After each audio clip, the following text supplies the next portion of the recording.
Hi there crafters, Louise here. Thanks so much for checking out this video. It's another scrap lift of myself from 2021. And I chose this layout with the triangles.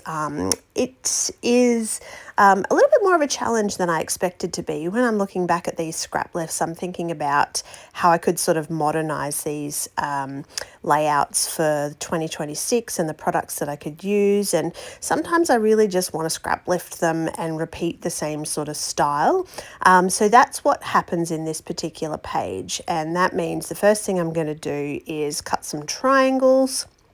Now, I'm sure there's probably an easier way to cut triangles. I don't know about it. So if someone wants to tag me in a video of how to easily get triangles, that would be great, because I have to measure mine first and then cut them accordingly. But, you know, my way gets there as well. It might take a little bit longer, but you get the general idea. And I'm going to repeat that a couple of different times, so I've got a few triangles to work with in the background.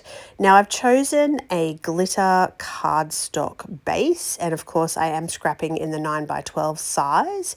That's because I'm just using a single photo, and that single photo is also a cat layout, so I don't necessarily keep a whole 12x12 album of cat pages. I mean, there are a few scattered through the albums over the years if they feature the kids and things like that, but in terms of what I choose, whether I choose to use 9x12 or I choose to use 12x12, it really comes down to their photos. So generally those single photos I will do in 9x12.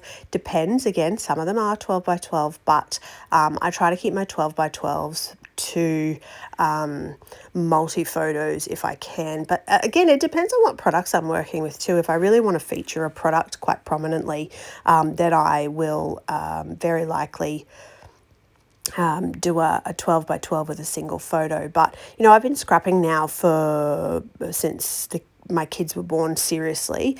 Before that I dabbled a little bit, but once the kids were born I had lots more memories to scrap, and so they're 13 now, and I probably have 6 12x12 albums per year. So that's a lot of albums already floating around the house. You know, I have boxes of scrapbook layouts. For me, sometimes the creative process is not so much about creating the memory, but it brings me happiness and joy. So while I have lots of albums and I have shelves full of them and boxes in storage that are full of completed layouts, you know, that for me doesn't bother me, because I can actually I get enjoyment from creating the layouts. I get enjoyment from using products. I get enjoyment from buying new products. So this is my happy place, and that I don't worry too much about the layouts themselves, whether they're going to, stay permanent. I don't get too hung up on adhesive. I've started to use tacky glue because I do at least want them to stay together if I'm going to pull a layout out of an album later on, or the kids like to look at the layouts. So, I'm gluing a lot more down because I want the layouts to stay together, but at the same time, I don't get too hung up on what products I'm using, if they're, acid-free or whatever. The memories, the photos are all stored on the computer, so I can definitely print out another photo and just scrap it again if I need to.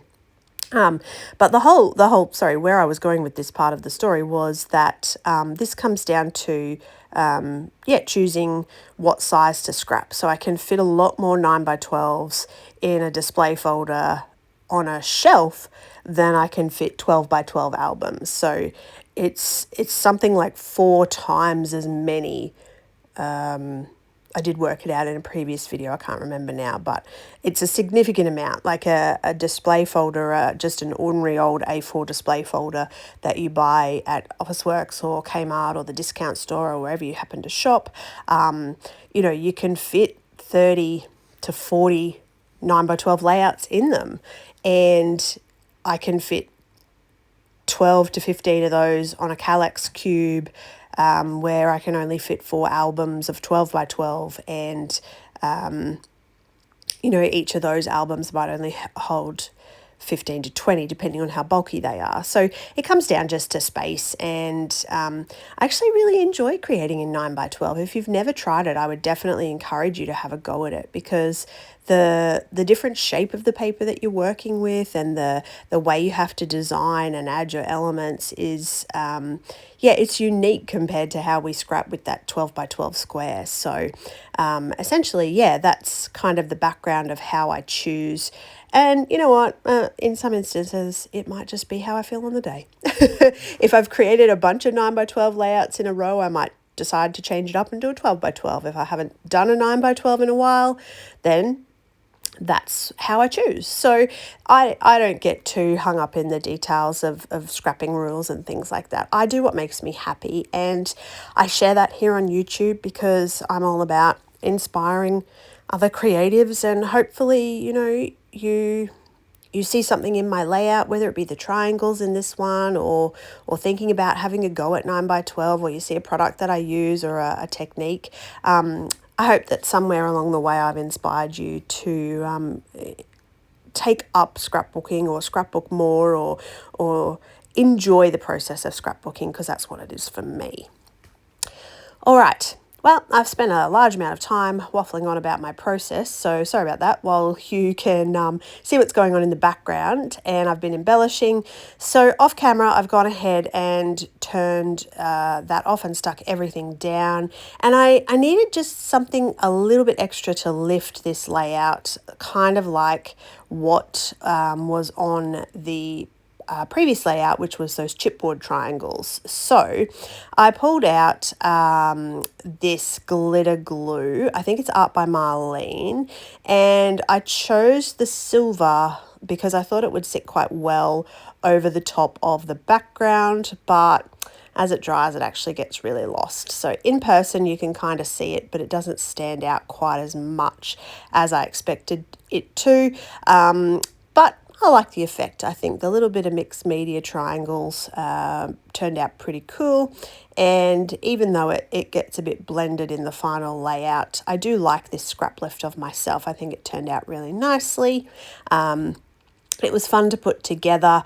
The stash element is really just so enjoyable at the moment. I'm loving, you know, just coming up with different ways to use stash items, getting them busted, getting layouts done, and making way for new products. I love to buy new supplies. It's so fun. So hopefully you've seen something in this that's kind of inspired you to get creative. If you want to scrap lift this, I'm all about sharing the creativity. So if this layout kind of jumps out at you and you think, yeah, I want to have a go at that, I could definitely do some triangles in a background. Absolutely scrap lift it. You don't need my permission.